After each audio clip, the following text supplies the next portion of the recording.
اس خلوص پر میری آنکھوں سے آنسو نکل پڑے تھے، لیکن میں نے انہیں ظاہر نہیں ہونے دیا۔ بہرحال مجھے اس نوکری کی کیا پرواہ ہو سکتی تھی۔ رشید صاحب خاموشی سے گھر واپس آئے۔ انہوں نے سب کو طلب کیا اور پھر انتہائی سنجیدہ لہجے میں بولے، فوری طور پر سامان باندھ لو، ہمیں رات تک کوٹھی خالی کرنی ہے۔ ہیں؟ کیا ہوا؟ کیا بات ہے؟ بعض باتوں میں مداخلت مناسب نہیں ہوتی بیگم، صرف تعمیل بہتر ہوتی ہے۔ اور بیگم صاحبہ بہرحال شوہر شناس تھی۔ اس کے بعد انہوں نے کوئی سوال نہیں کیا، خاموشی سے لڑکیوں کو ہدایات دی اور خود بھی ان کے ساتھ مصروف ہو گئیں۔ رشید صاحب نے حنا سے چائے کے لیے کہا اور پھر میرا ہاتھ پکڑے بیرونی کمرے میں آ گئے۔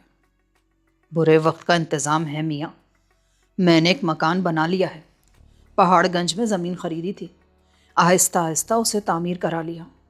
اللہ کا احسان ہے کہ کوئی دقت نہیں ہوگی، دونوں مل کر سوچیں گے۔ رشید صاحب، آپ بلا سے مجھے ملازمت سے منع کر دیں، میں نہیں جاؤں گا، لیکن آپ کا جانا، آپ کا… جوتا اٹھاؤ اور میرے سر پہ 10-20 لگا دو، لیکن للہ اس موضوع پر بات نہ کرو، میرا دل خون ہوتا ہے۔ اس کے بعد میری کچھ کہنے کی ہمت نہ ہوئی۔ چائے آ گئی، بھی افشا لائی تھی۔ ان کے دیدے معنی خیز انداز میں چل رہے تھے، لیکن شاید ان سے بھی کچھ بولنے کو منع کر دیا گیا تھا، اس لیے خاموش رہیں اور پھر خاموشی سے ہی واپس چلی گئی۔ لیکن تھوڑی ہی دیر بعد اندر سے بیگم صاحبہ کے بولنے کی آواز سنائی دی اور رشید صاحب چونک پڑے۔ بیگم صاحبہ شاید اسی طرف آ رہی تھی اور پھر وہ کمرے میں آ گئی۔ تشریف لائیے بیگم صاحبہ۔ رشید بھائی، برسوں کی محبت کو یوں ٹھکرا دیں گے؟ گمان بھی نہ تھا ہمیں۔ عزت پر بن گئی تھی بیگم صاحبہ، میرے لیے 2 ہی صورتیں ہیں، نوکری چھوڑ کر چلا جاؤں یا خودکشی کر لوں۔ واللہ کوشش کے باوجود برداشت نہ کر سکا، ورنہ یہ قدم نہ اٹھاتا۔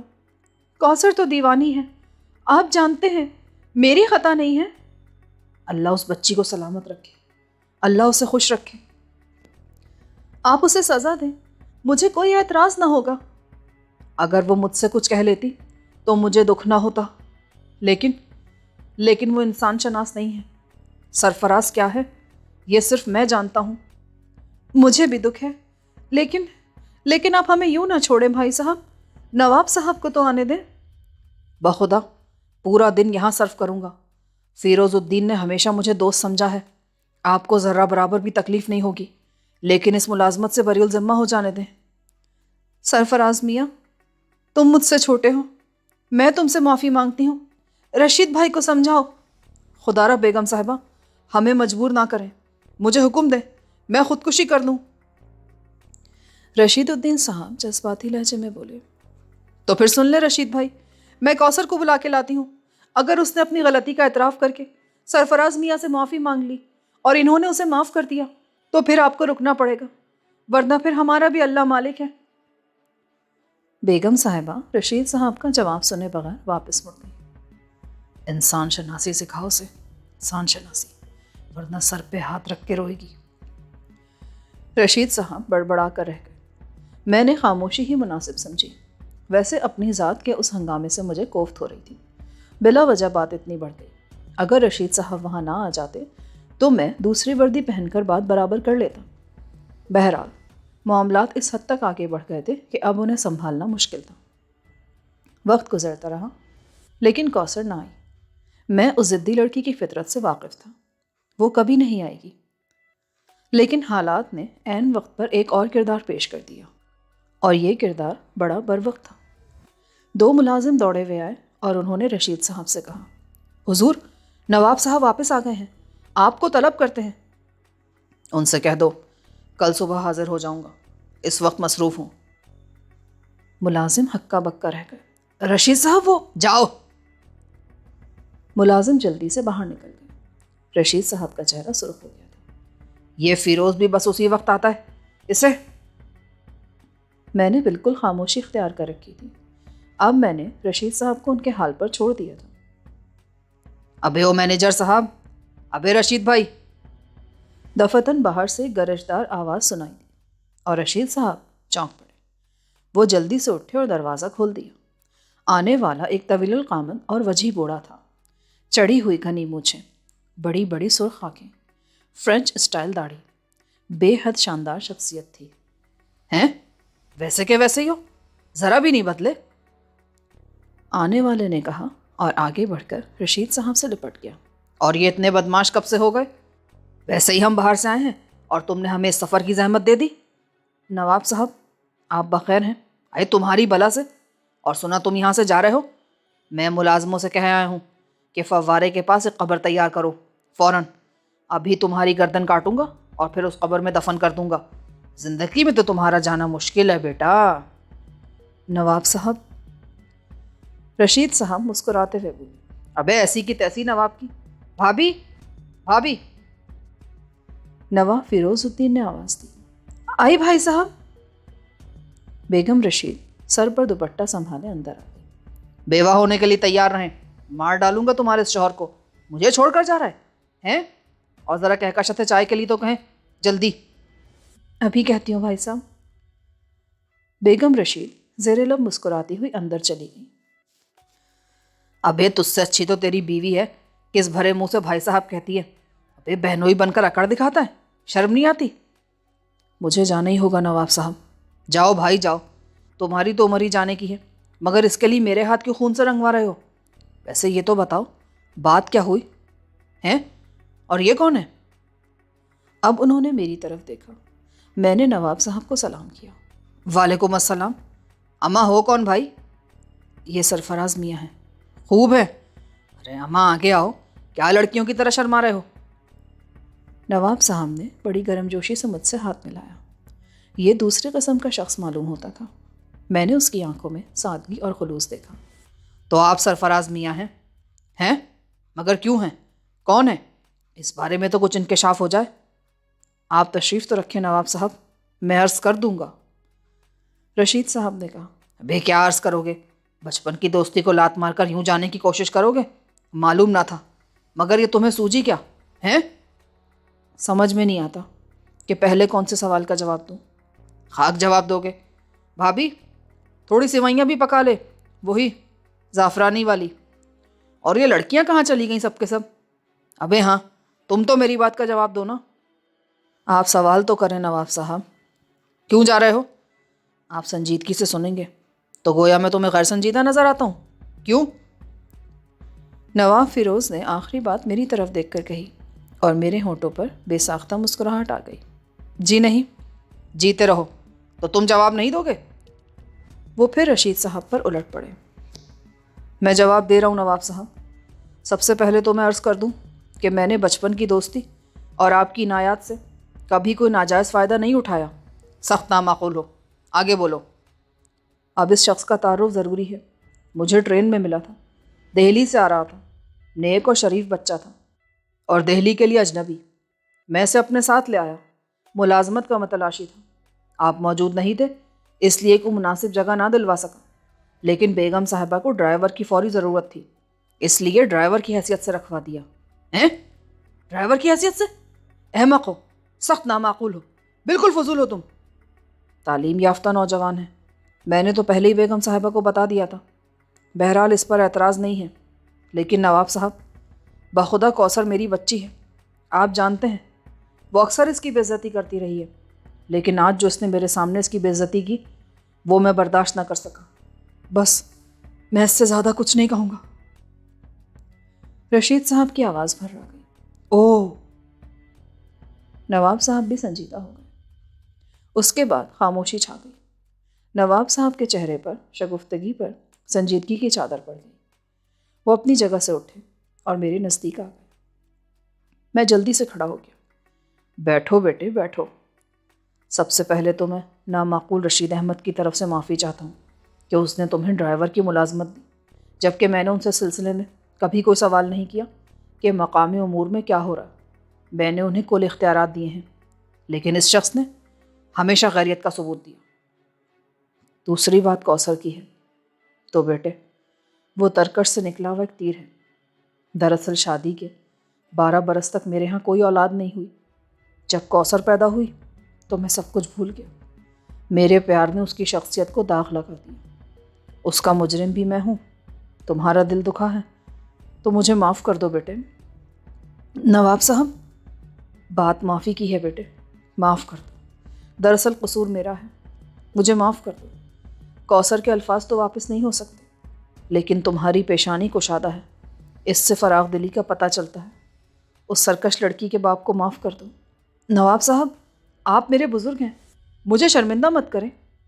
تو پھر دل سے کوثر کی بدتمیزی کو بھلا دو، مجھے ان سے کوئی شکایت نہیں ہے۔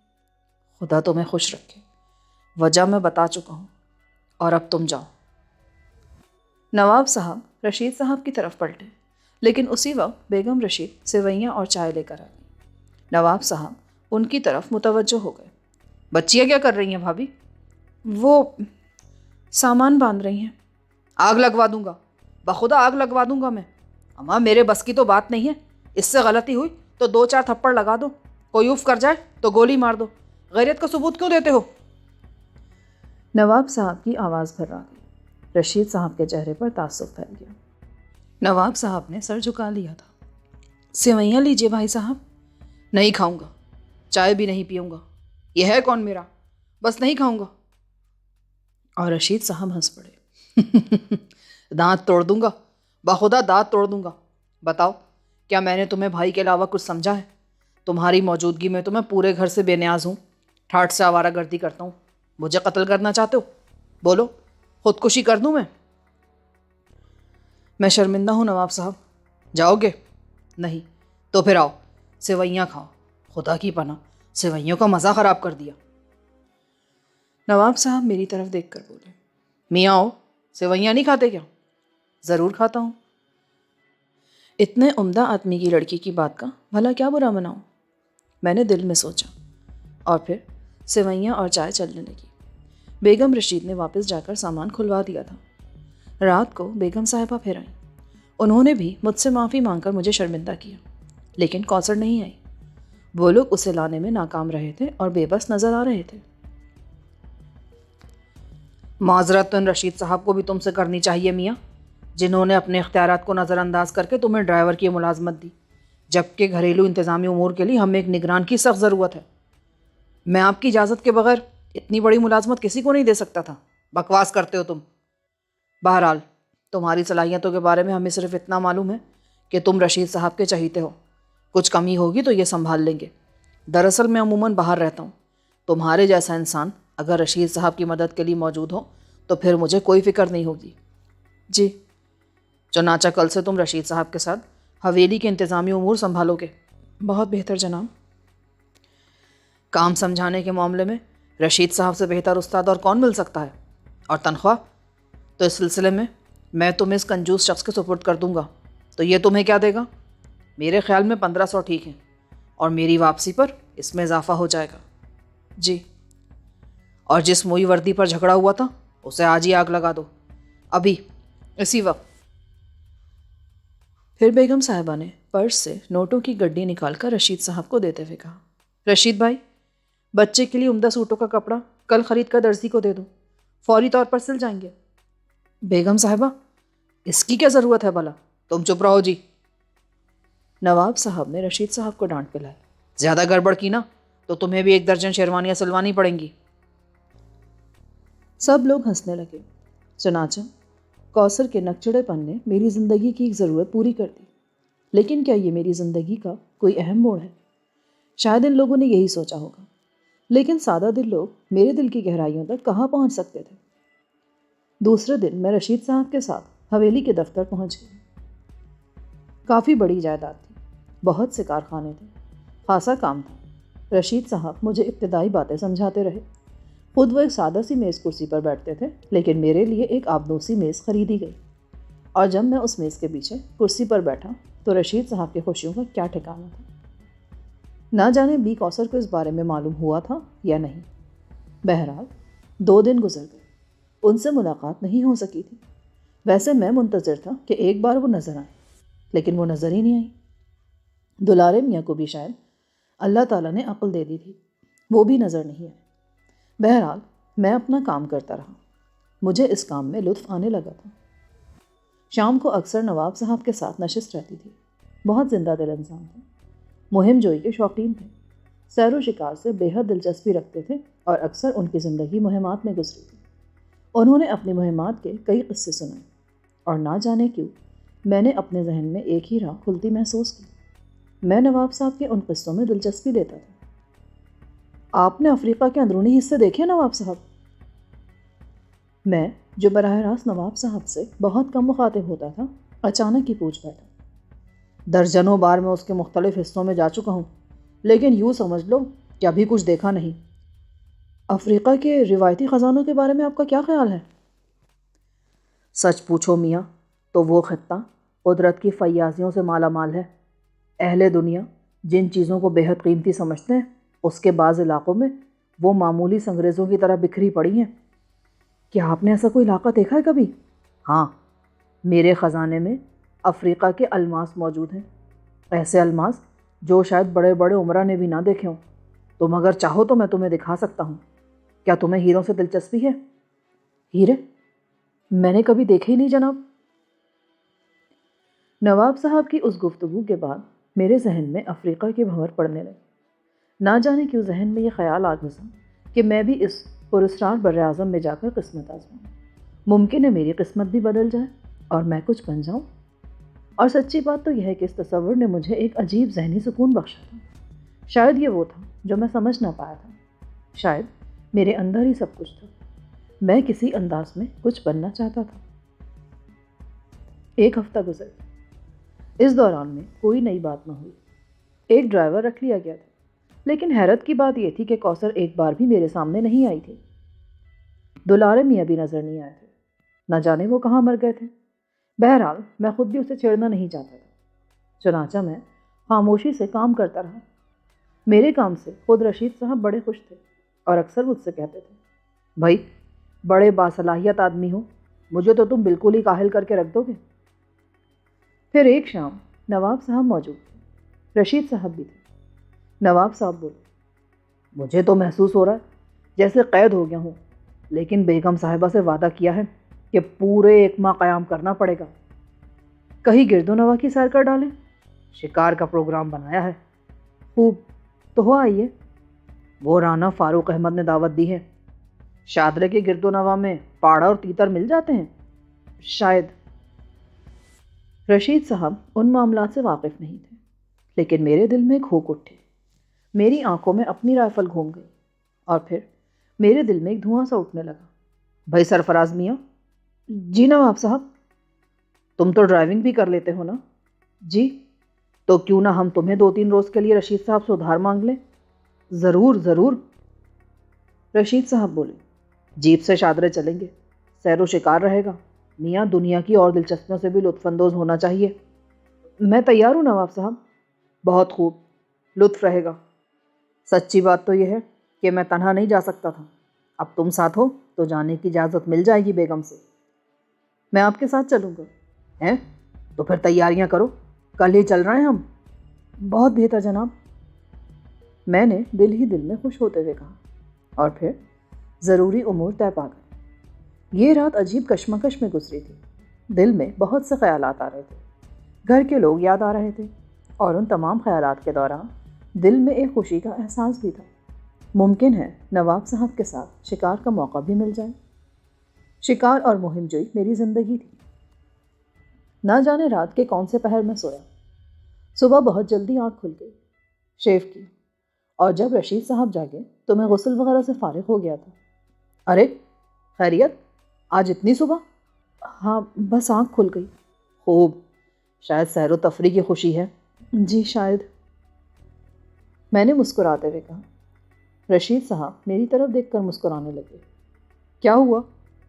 کچھ نہیں میاں، ذرا کہکشاں کو آواز تو دو، چائے پئیں گے۔ جاگ گئی ہوں گی وہ؟ ابھی تو صبح ہے۔ نماز باقاعدگی سے پڑھتی ہے؟ پڑھ چکی ہوگی۔ بہتر۔ میں بے تکلفی سے اندر چلا گیا۔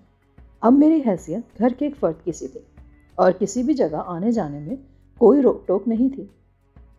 میں اندرونی کمرے کی طرف چل پڑا، اور پھر دروازے میں قدم رکھتے ہی ٹھٹک گیا۔ ایک پیکر نور میرے سامنے تھا، سادہ سے سفید لباس میں ملبوس، سفید دوپٹہ جس سے پیشانی تک ڈھکی ہوئی تھی، دھلی دھلی پر نور آنکھیں جن میں خدائے بزرگ و برتر کی عقیدت جھانک رہی تھی۔ سفید سفید ہاتھ دعا کے لیے پھیلے ہوئے تھے۔ نہ جانے وہ خدا سے کیا مانگ رہی تھی۔ میرے قدموں کی آہٹ پر اس کی آنکھیں میری طرف اٹھیں اور میں نے ان آنکھوں میں ایک عجیب سی روشنی دیکھی۔ آج کی کہکشاں ہمیشہ سے مختلف تھی۔ میں اسے دیکھتا چلا تھا۔ وہ بھی کسی شہر میں گرفتار ہو گئی تھی۔ نہ جانے کتنی دیر گزری اور پھر رشید صاحب کی آواز نے ہم دونوں کو چونکایا۔ ہم دونوں ہی اچھل پڑے۔ حاضر ہوا، میں نے کہا اور کہکشاں نے جلدی سے دونوں ہاتھ چہرے پر پھیر لیے، پھر مجھے سلام کیا۔ وعلیکم السلام۔ بڑی لمبی لمبی دعائیں مانگی جا رہی تھیں۔ کہکشاں شرما گئی۔ اس دعا میں ہم بھی شامل تھے یا نہیں؟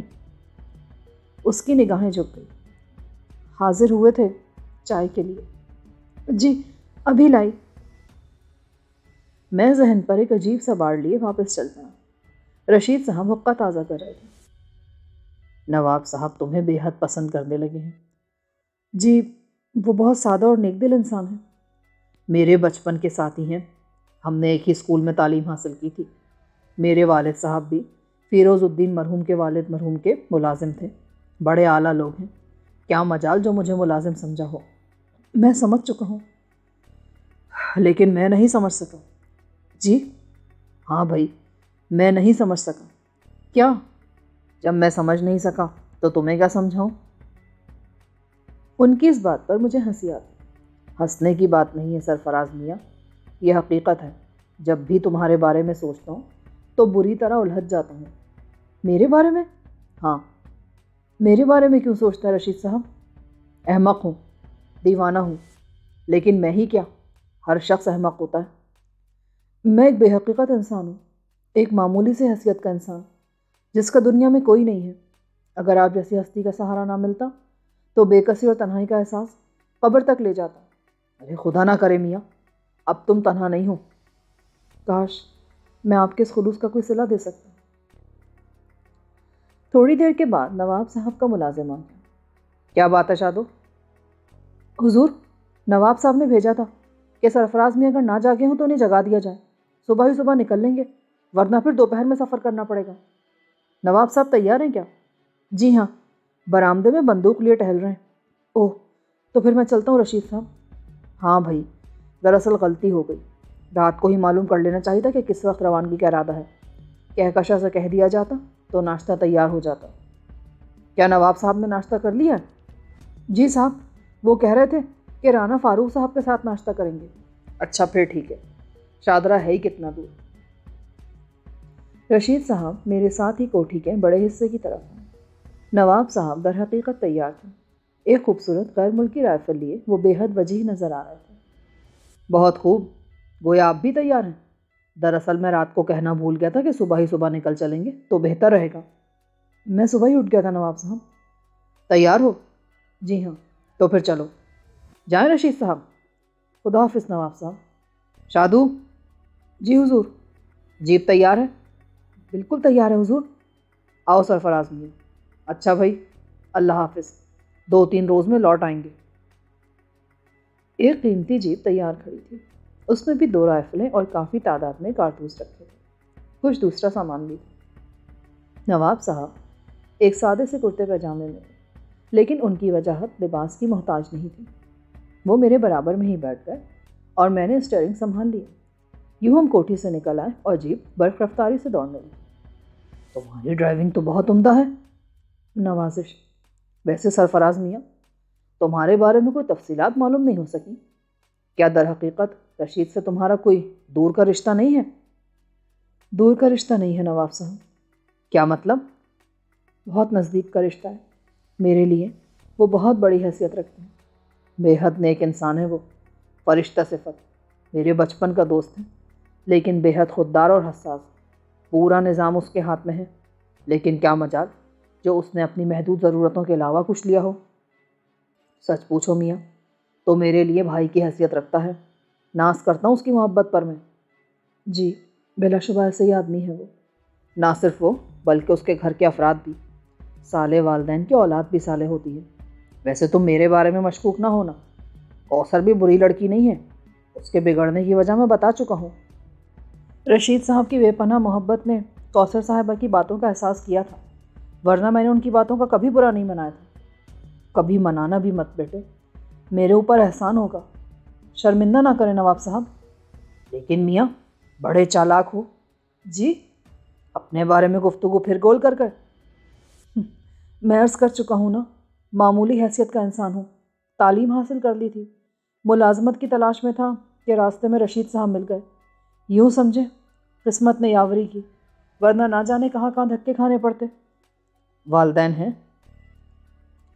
یہ سوال بڑا عجیب تھا۔ میرے والدین موجود تھے، جیسے بھی تھے ان کی زندگی مجھے عزیز تھی۔ جی ہاں۔ کہاں ہیں؟ ایک چھوٹے سے دیہات میں۔ میاں اس دیہات کا کچھ نام بھی تو ہوگا؟ جی ہاں، حیات پور۔ میں نے ایک فرضی نام لیا۔ حیات پور؟ سنا نہیں کبھی، شاید بہت ہی غیر معروف ہے۔ جی ہاں۔ بہن بھائی بھی ہوں گے؟ بڑا غلط موضوع چھڑ گیا تھا، لیکن میں نواب صاحب کو روک نہیں سکتا تھا، چنانچہ جھوٹ بولتے رہنے کے سوا کوئی چارہ نہیں تھا۔ جی ہاں ہیں۔ والد کیا کرتے ہیں؟ تھوڑی سی زمین ہے، وہی کاشت کرتے ہیں۔ خوب، انہیں کچھ بھیجتے ہو؟ دوسرے بھائی کھاتے پیتے ہیں، والدین مطمئن ہیں۔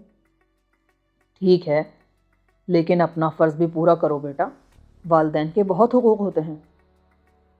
میرے دل پر ایک گھونسا سا لگا۔ میں نے والدین کے حقوق سے کب انکار کیا تھا، لیکن خود والدین نے میرے حقوق تسلیم نہیں کیے تھے۔